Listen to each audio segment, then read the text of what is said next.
They're on the dummy grid, so let's go through the grid of this one once again, and it's going to be Charlie Field and Finley Harrison on row number 1, Ellis Borchia and Jerome Phillip on 2, row 3 is Joshua Patterson and Kyle Slee, Milo Pilford and Christian Brooks are row 4, row 5, Scott Smith and Rito Kamata, Olivier Algieri and Vinnie Lloyd-Chamberlain make up row 6, row 7 is Benedict Davies and Zaki Hussein, Lorenzo Cordell, and hopefully if Kart and driver are up to it, Jolie Pettit, after that incident earlier on, will be row 8. Row 9 will be Benjamin Watts and Dane Tucker.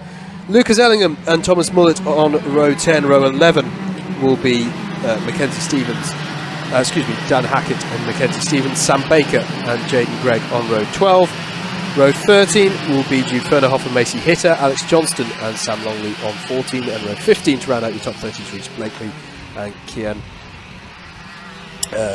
Gamayo. Kyan Gohill and Hugo Gilbert make up row 16, and row 17 is Remy Gilbert and Kai Carrington. Can we have a clean start here?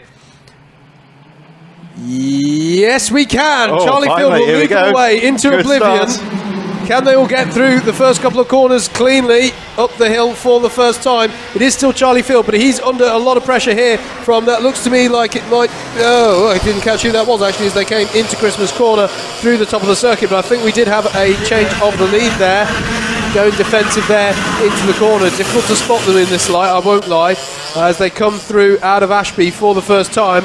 That's the 58, I think that's Borchier that's taken the early lead. Yeah, and Finley Harrison has managed to get up to second place as well, so good start from the 98, or gone back up to second I should say, because Harrison did start this one for a second, but had dropped down somewhat in the early part of this first lap. So as they come round to finish, and it is the full 8 minutes that they're being given, so that is generous there from race control. Ellis Borchia leads, Finley Harrison in second, Charlie Field in third. As up the hill. Well, it's certainly worth the wait, that start. It took a while to get going as Harrison has looked down the inside. 92 hits trouble. Now that may well be the machine of Kyle Slee. Driver seems okay, and the race goes on, of course. So Finley Harrison is your new race leader.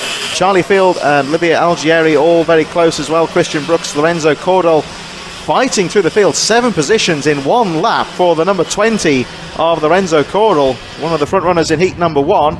So definitely, Howard, there, it's taken a long time to get this race going, but most definitely worth the wait. Absolutely. Can I just say as well, Jolie Pettit is out there circulating, so fair play.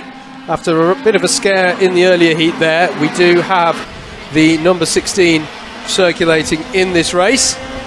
As up the hill this time, it is a challenge from, I think that's Christian Brooks, trying to get through and following through as well as Lorenzo Cordell. And how well did he read that? Got 2 positions in the corner. He followed Christian Brooks through in the initial phase and then went, and actually, whilst I'm here, I'll overtake my own battering ram as well. Brilliant stuff. That is classic racecraft there, Howard, I would say. It's just sitting on the back bumper there, and then the opportunity comes in. Don't need to be asked twice. Just sneak down there and take the position. I don't think Cordell was expecting that, was he? But no. The opportunity came across, and he found it get through cleanly. And Cordell has had a fantastic race up. He made 7 positions up on the first lap. We'll just confirm this on the timing chart. He should be in around 4th position, 3rd actually, I beg your pardon. So Cordell up to 3rd. And Algieri, the 2.36, who we've seen shot there, fastest driver on the track, has got to try and get past Finley Harrison, the race leader.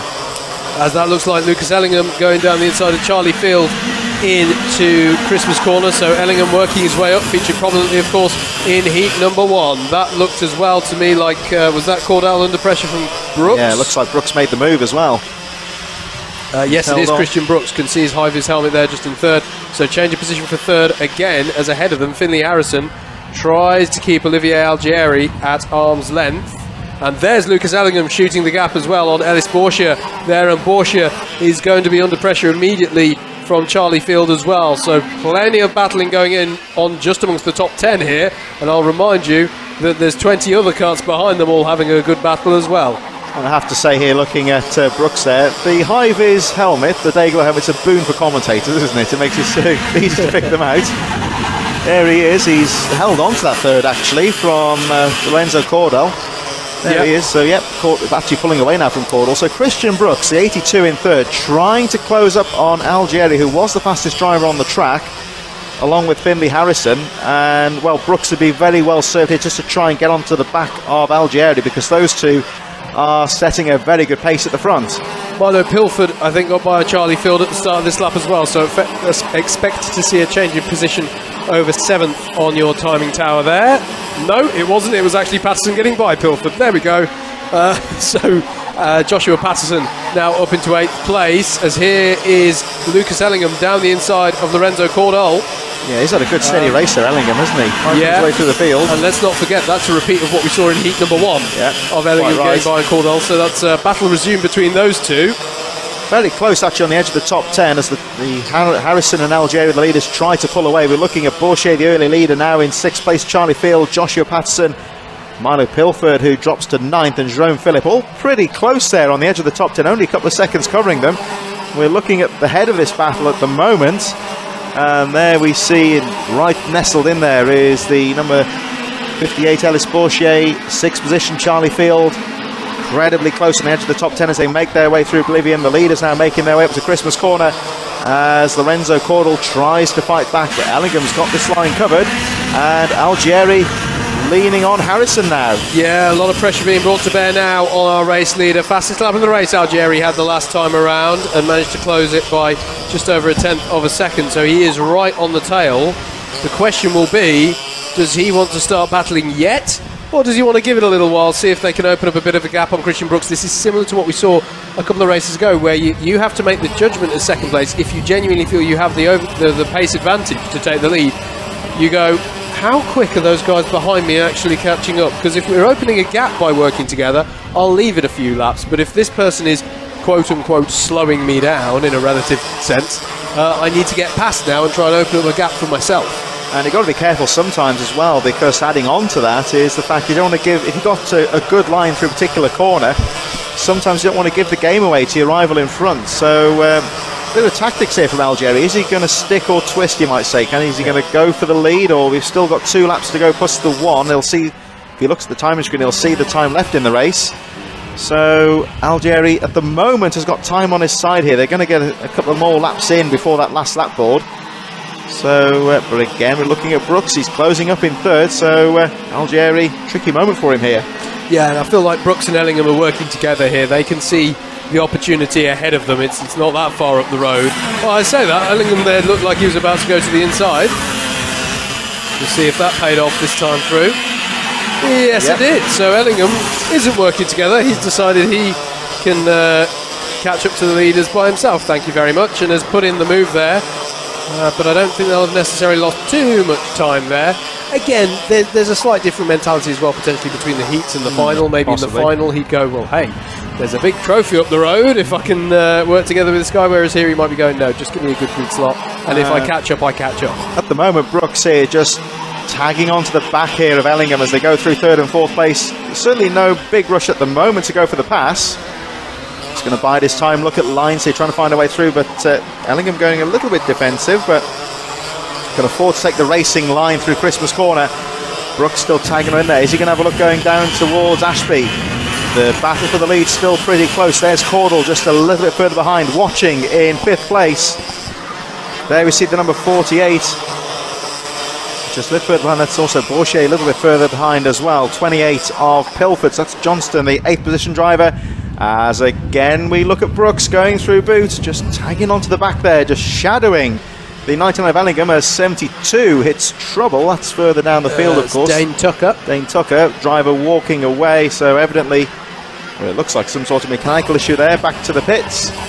10 seconds to go, so it'll be 2 laps to go in effect in this race as Harrison leads into Christmas Corner. The rest of the top 10 scream up towards Christmas Corner. And there we go, the clock down. Next time around will be the last lap, so shaping up here, Howard, to be a good final lap. Absolutely. This one could be a bit of a grandstand finish here as Ellingham goes defensive on Christian Brooks and goes defensive again into Oziers. Now that's going to mean that Brooks has a better run onto the back straight. Whether he can do anything with it into the boot is a second issue. Here are the leaders, Finley Harrison there. And I think there's some traffic at play as well there. So one of the carts there isn't in our consideration as Ellingham's going defensive there into oblivion of all places. So that's interesting as the traffic gets out of the way. That's good heads up driving there from the driver in the 92. Good driving, Kyle, who had issues earlier on, so did well to acknowledge that the leaders were coming through. And here come through our race leaders then. I think Algier is a bit too far back to give Harrison any grief on this last lap. Here they come then down towards boot for the final time. It looks at the moment like Harrison's done enough. Oh, trouble here. Tyre rubbing for the 48 of Alex Johnston. He's got very close on the edge of that top 10, so he should finish the race. That shouldn't cause him too much. Well, he's just got to try and nurse the car. Harrison wins, Algieri second, Brooks third on the final lap. Cordell fourth, and Ellingham, well, whatever's happened here, we seem to have lost Ellingham, who finishes in 11th place. So whilst we're looking at that battle for the lead there, Howard, I think out of shot, whether that's connected to the issue with Alex Johnson and the rubbing tyre, for whatever reason, the unfortunate Lucas Ellingham drops down to 11th place. Yep, it's a smoky finish to this one here at Whilton Mill, but that is Junior Heat, X30 Junior Heat number 2.